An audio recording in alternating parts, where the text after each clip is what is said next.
आखिर क्यों कर रहे हैं अहमदाबाद के मुसलमान हिजरत? आखिर बीजेपी और आरएसएस क्यों दंगा भड़काने की कर रहे हैं कोशिश? आरएसएस क्यों लूट रहे हैं मुसलमानों की संपत्ति? और कौन है ये किशन भरवाड़ जिसकी वजह से गुजरात के उलमा को जेल में किया जा रहा है बंद? सलाम, आदाब, नमस्ते, सत श्री अकाल। मैं हूं आपका दोस्त आदिल रब्बानी और लेकर आया हूं आपके लिए एक बड़ी सच्चाई। दोस्तों, सच्चाई को जानने के लिए और इस खबर को सुनने से पहले आप इस वीडियो पर एक नजर दौड़ा लीजिए।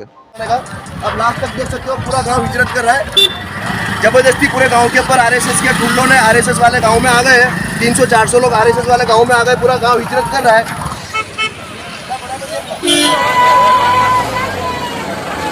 पहले तालीम से मोड़ दिए जाओगे, पहले तालीम से मोड़ दिए जाओगे, फिर किसी जुर्म से जोड़ दिए जाओगे। हाथ से हाथ की जंजीर बनाकर निकलो, हाथ से हाथ की जंजीर बनाकर निकलो, वरना धागे की तरह तोड़ दिए जाओगे। अस्सलाम वालेकुम, मैं आपके सामने एक बार फिर ऐमन रिजवी और मुद्दा वही कल वाला कि किस तरह गुजरात में एक प्री प्लान नफ़रत की जो एक मंडी सजाई गई है और उसके पीछे जो आपको नज़र आ रहा होगा एक पॉलिटिकल फ़ायदा किसको पहुंचता हुआ नज़र आ रहा है, वो भी आपने देखा। आपको याद होगा किस तरह सन 2002 में गुजरात मॉडल दिया गया था, वहाँ पर मुसलमानों का कत्ले आम करा गया था और फिर भारी बहुमत से यही तमाम के तमाम खूनी पंजे वाले, खूनी खेल खेलने वाले सत्ता में सत्ताधारी बनकर बैठ गए थे। जैसे कि आपको पता होगा कि गुजरात में 7 महीने बाद इलेक्शन है और उसकी तैयारी पूरी ज़ोरों शोर से होनी शुरू हो गई है और उसके लिए एक बार फिर मुसलमानों के खून से होली खेलने की तैयारी है। जैसे आपने देखा अहमदाबाद में एक किशन नाम के लड़के को, जिसने पहले फेसबुक पर रसालते तौहीन की पोस्ट डाली, रसूल पाक को, इस्लाम को टारगेट करके गालियाँ दी और उसके बाद 20 दिन बाद उसको किस तरह कत्ल करवा दिया जाता है और इल्ज़ाम लगाया जाता है भारत के मासूम मजलूम मुसलमानों के ऊपर और उसके तार सीधे जोड़े जाते हैं दिल्ली से। जिस तरह मौलाना कमर गनी को उठाया जाता है, ये इस वाली बात को दर्शाता है कि एक बार फिर भारत में मुसलमानों के साथ जुल्म की जो तैयारी है वो शुरू हो चुकी है। और same to same Uttar Pradesh में जैसे आप देखें कि मंदिर, मस्जिद, गायें, गोबर, तीर, त्रिशूल, तलवार पर मुसलमानों को काटा गया। मुसलमानों के खिलाफ अधर्मियों ने धर्म संसद सजाई और उसका रिजल्ट आप देखें कि अभी तक उत्तर प्रदेश में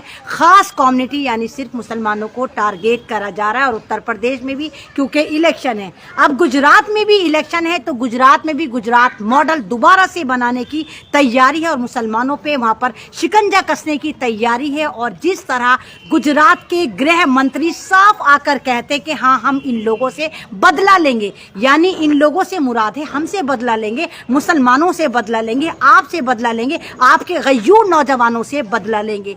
किसी भी स्टेट का गृह मंत्री या किसी भी मुल्क का गृह मंत्री किस काम के लिए रखा जाता है, कौन सी उसको पोस्ट मिलती है? क्या वो सिर्फ एक खास समुदाय का गृह मंत्री होता है? सेम टू सेम आप उत्तर प्रदेश में देखें कि उत्तर प्रदेश के गृह मंत्री के बेटे ने किस तरह किसानों को लखीमपुर खीरी में कुचला था और सरकार ने उनके खिलाफ कोई एक्शन नहीं लिया था।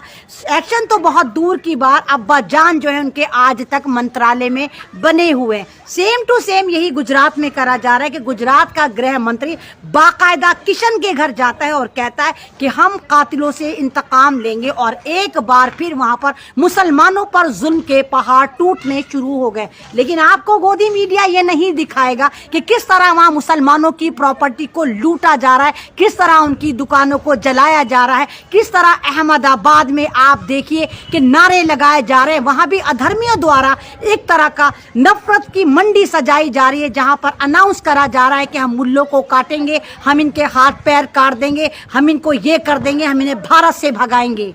कौन सा मुल्क है ये?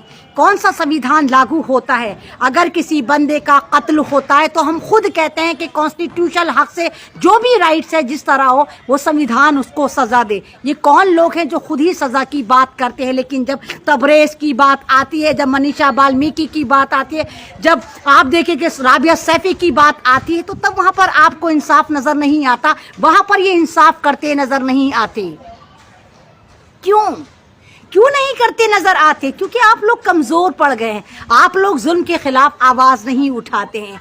जनाब आप बताइए, जब भारत गुलाम था तो क्या हमने अंग्रेजों को यहाँ से नाको चने चबा कर भगाया नहीं था? उस वक्त क्या सोशल मीडिया था? उस वक्त मोबाइल थे? उस वक्त इंटरनेट था? उस वक्त टेलीफोन थे? कुछ नहीं था। उसके बावजूद हमने अंग्रेजों को भारत से खदेड़ा था। आज सोशल मीडिया का जमाना है, आप लोग तमाम की तमाम अपनी सहमति, अपने प्रोटेस्ट सोशल मीडिया पे करते हैं, हम आपके साथ हैं, हम देख लेंगे।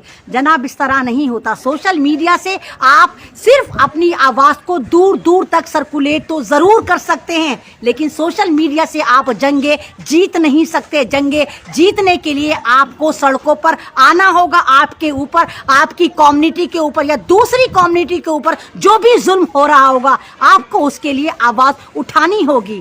कमर गनी साहब, मौलाना कमर गनी साहब जो एक ऑर्गेनाइजेशन चलाते थे, तहरीक फरोग इस्लाम, बाबरपुर के पास एक जगह है करदमपुरी, वहां रहते थे। कोई खास अमीर नहीं थे, वो मुसलमानों के लिए भी काम करते। तो जाहिर सी बात है, इंसान अगर मुसलमानों के लिए मुसलमान काम कर रहा है तो यानी वो दबे पिसके कुचले लोग हैं। अगर इस्लाम के बारे में बात करें तो संविधान इस बात की इजाजत देता है कि मैं अपने तरीके से अपने इस्लाम की बात करूं, मैं इस्लाम को फरोग करूं, इस्लाम की अच्छाइयां, इस्लाम के बारे में आप लोगों को मोटिवेट करूं। जाहिर सी बात है, हर बंदा अपने धर्म की बात करता है और ये वाली बात मेरा संविधान मुझे देता है, भारत का संविधान मुझे देता है। लेकिन कुछ दिन से अजीब किस्म की हवा चल रही कि जो भी संविधान की बात करता है, जो भी इंसानियत की बात करता है, उसको या तो कुचल दिया जाता है या उस पर UAPA लगाकर जेलों में भर दिया जाता है। ज़्यादा दिन पुरानी बात नहीं है, मौलाना कलीम सिद्दीकी साहब को किस तरह टारगेट करा गया, किस तरह उनको मेरठ की मस्जिद के बाद उस वक्त पकड़ा जाता है जब वो ईशा की नमाज पढ़कर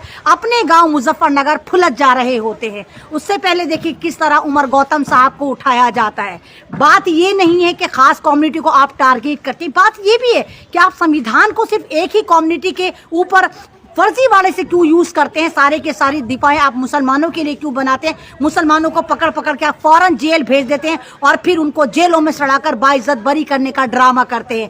जब सोशल मीडिया पे आप लोग पोस्ट भी करते हैं तो क्या गोदी मीडिया पर वो पोस्ट चल रही होती है? क्या गोदी मीडिया आपको सच दिखा रहा होता है? वो तो आपको जिहादी, आलिस्तानी, पाकिस्तानी बनाकर पूरा का पूरा नैरेटिव सेट कर देता है। और जब आपके रहनुमा या आपके नौजवान, आपके लोग जेलों से रिहा होते हैं तो क्या स्ट्रीम मीडिया माफिया मांगता है? क्या स्ट्रीम मीडिया वो न्यूज़ चलाता है? क्या उन लोगों पर फूलों की बारिश होती है? क्या उनके कीमती साल लौटाए जाते हैं? नहीं जनाब, कुछ नहीं होता। उनका सोशल बाइकॉट उल्टा हमारा ही समाज कर देता है।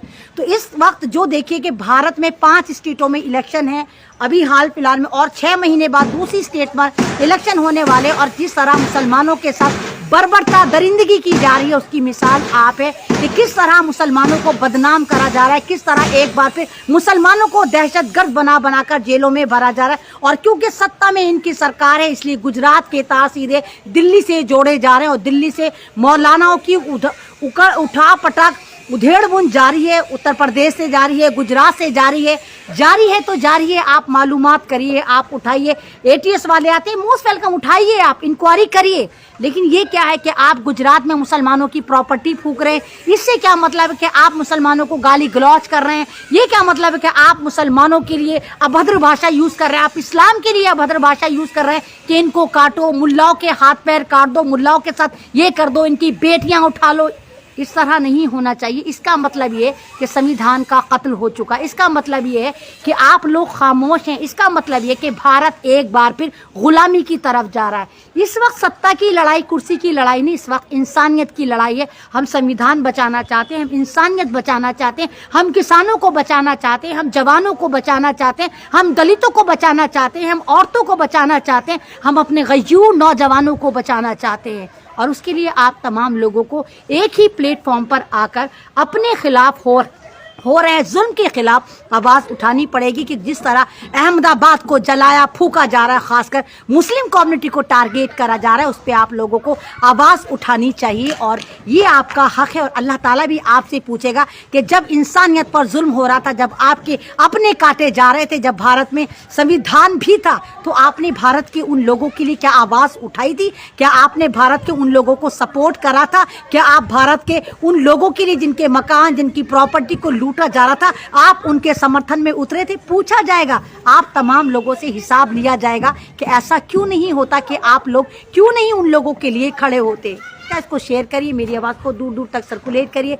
और फिर बस मैं ये लास्ट में यही बोलूँगी कि ये खामोश मिजाजी हमें जीने नहीं देगी, ये खामोश मिजाजी हमें जीने नहीं देगी।